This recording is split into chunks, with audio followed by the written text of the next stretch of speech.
Falar com Deus, dia 27 de agosto de 2026. Santa Mônica, memória. Santa Mônica nasceu em Tagaste, África, em 331, de família cristã. Muito jovem, foi dada em casamento a um homem pagão chamado Patrício, de quem teve vários filhos, entre eles Agostinho, cuja conversão alcançou da misericórdia divina com muitas lágrimas e orações. Um modelo perfeito de mãe cristã. Morreu em Ostia, Itália, no ano de 387. Oração de Santa Mônica pela conversão do seu filho, Agostinho. Vejamos. O evangelho da missa de hoje narra-nos a chegada de Jesus à cidade de Naim, acompanhado pelos seus discípulos e por uma numerosa multidão. Ao entrar, cruzou-se com um cortejo fúnebre que acompanhava uma viúva cujo filho único levavam para ser sepultado. E tendo-a visto, o Senhor compadeceu-se dela e disse: "Não chores." Aproximou-se e tocou no esquife. Os que o levaram detiveram-se, e ele disse: "Jovem, eu te digo, levanta-te." E o que tinha estado morto sentou-se e começou a falar. E Jesus entregou-o à sua mãe. Lucas 7, 11 a 7. Durante muitos anos, Agostinho, filho de Santa Mônica, estivera afastado de Deus e morto para a graça pelo pecado. A santa, cuja memória celebramos hoje, foi a mãe irrepreensível que, com seu exemplo, lágrimas e orações, obteve do Senhor a ressurreição espiritual daquele que seria um dos maiores santos e doutores da Igreja. A fidelidade de Santa Mônica a Deus, dia a dia, obteve também a conversão do seu marido, Patrício, que era pagão, e exerceu uma influência decisiva em todos aqueles que, de alguma maneira, pertenciam ao núcleo familiar. Santo Agostinho resume, com estas palavras, a vida de sua mãe. Cuidou de todos os que vivíamos juntos, depois de batizados, como se fosse mãe de todos, e serviu-nos como se fosse filha de cada um de nós. Santo Agostinho, Confissões 9, 9, 21. Santa Mônica sempre esteve preocupada com a conversão do seu filho. Chorou muito, suplicou a Deus com insistência e não cessou de pedir às pessoas sábias e boas que falassem com seu filho e procurassem convencê-lo a abandonar os seus erros. Certo dia, Santo Ambrósio, bispo de Milão, a quem Santa Mônica tinha recorrido muitas vezes, despediu-se dela com essas palavras, tão consoladoras para tantos pais e mães ao longo dos séculos: "Vá em paz, mulher, e fique tranquila, pois é impossível que se perca o filho de tantas lágrimas." Santo Agostinho, Sermão 94. O exemplo de Santa Mônica ficou gravado de tal modo na mente de Santo Agostinho que, anos mais tarde, certamente lembrando-se da sua mãe, exortava: "Procurai com todo o cuidado a salvação dos da vossa casa." Santo Agostinho, Sermão 94. A família é verdadeiramente o lugar adequado para que os filhos recebam, desenvolvam e muitas vezes recuperem a fé. Como é grato para o Senhor ver que a família cristã é verdadeiramente uma igreja doméstica, um lugar de oração, de transmissão da fé, de aprendizagem, através do exemplo dos mais velhos, de atitudes cristãs sólidas que se conservam ao longo de toda a vida como legado mais sagrado.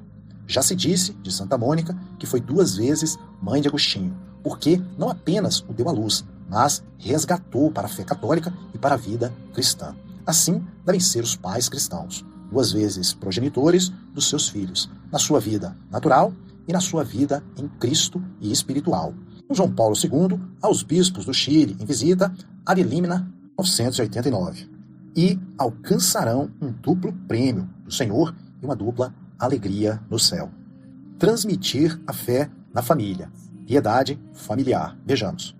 A oração pelos filhos nunca deve desfalecer. É sempre eficaz, até que às vezes, como na vida de Santo Agostinho, os frutos tardem em chegar. Essa oração pela família é muitíssimo grata ao Senhor, especialmente quando é acompanhada por uma vida que procura ser exemplar. Santo Agostinho diz-nos, a sua mãe, que também se esforçou por conquistar o seu marido para Deus, servindo-se não tanto de palavras, como da sua própria vida. Santo Agostinho, Confissões 9, 9, 19. Uma vida cheia de abnegação, de alegria, de firmeza na fé. Se queremos levar a Deus aqueles que nos cercam, devemos abrir caminho pelo exemplo e pela alegria. As queixas, o mau humor, o zelo amargo, pouco ou nada conseguem. A constância, a paz, a alegria e uma oração humilde e perseverante ao Senhor conseguem tudo. A par da oração e de uma vida exemplar, que é o ensinamento contínuo, os pais devem ensinar aos seus filhos modos práticos de tratar com Deus, especialmente nos primeiros anos da infância.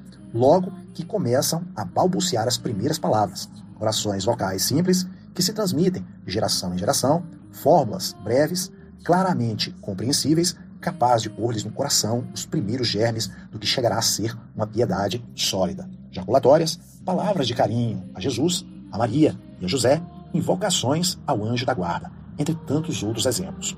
Pouco a pouco, aprendem a saudar piedosamente as imagens do Senhor e da Virgem, a abençoar e agradecer os alimentos, a rezar antes de se deitarem. Os pais não podem esquecer que os seus filhos são, antes de tudo, filhos de Deus e que devem ensiná-los a comportar-se como tais. Nesse clima de alegria, de piedade e de exercício das virtudes humanas, nas suas múltiplas manifestações de laboriosidade, de sã liberdade, de bom humor, de sobriedade, de preocupação eficaz pelos que passam necessidade, nascerão facilmente as vocações de que a Igreja precisa e que serão o maior prêmio e honra que os pais podem receber neste mundo.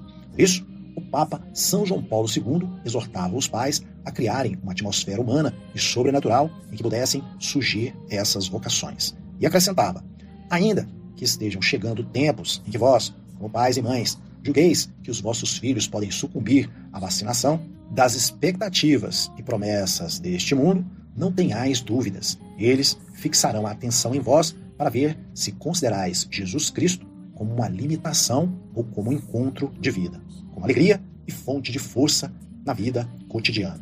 Mas, sobretudo, não deixeis de rezar. Pensai em Santa Mônica, cujas preocupações e súplicas cresciam quando seu filho Agostinho, futuro bispo e santo, andava longe de Cristo e assim julgava encontrar a sua liberdade. Quantas Mônicas existem hoje?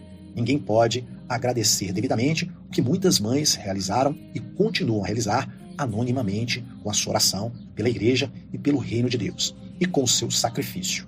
Que Deus lhes pague. Se é verdade que a desejada renovação da Igreja depende sobretudo do ministério dos sacerdotes, é indubitável que também dependa em grande medida das famílias, especificamente das mães e mulheres, quanto podem elas diante de Deus e diante da família. São João Paulo II, na inauguração do Seminário de Augsburgo, 1987.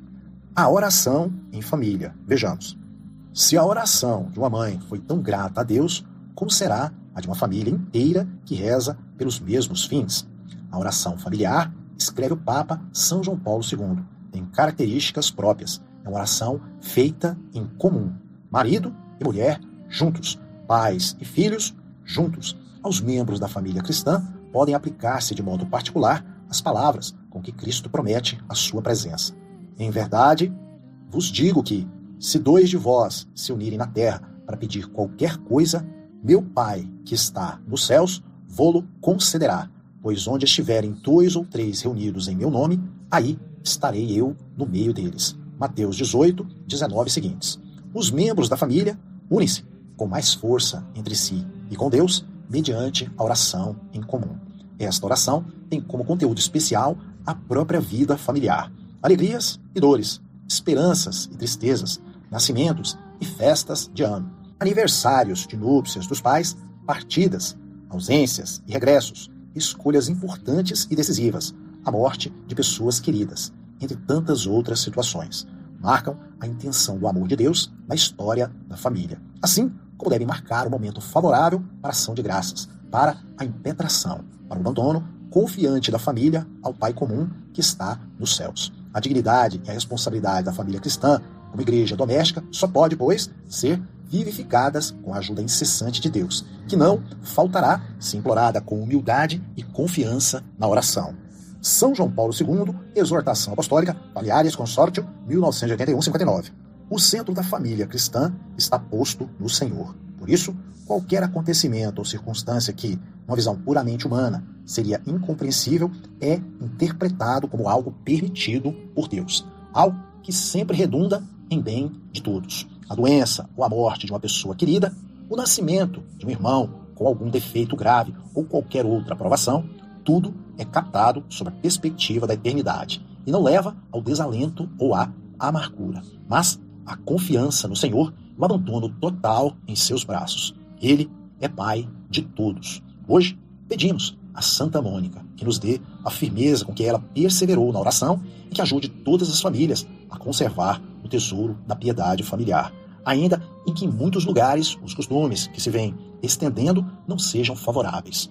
Temos de ver no ambiente adverso que nos rodeia um motivo mais para nos empenharmos em fazer com que Deus seja realmente o centro de todos os lares, a começar pelo nosso. Assim, a vida familiar será uma antecipação do céu. Ave Maria, cheia de graça, o Senhor é convosco. Bendita sois vós entre as mulheres, e bendito é o fruto do vosso ventre, Jesus. Santa Maria, Mãe de Deus, rogai por nós, pecadores, agora e na hora de nossa morte. Amém.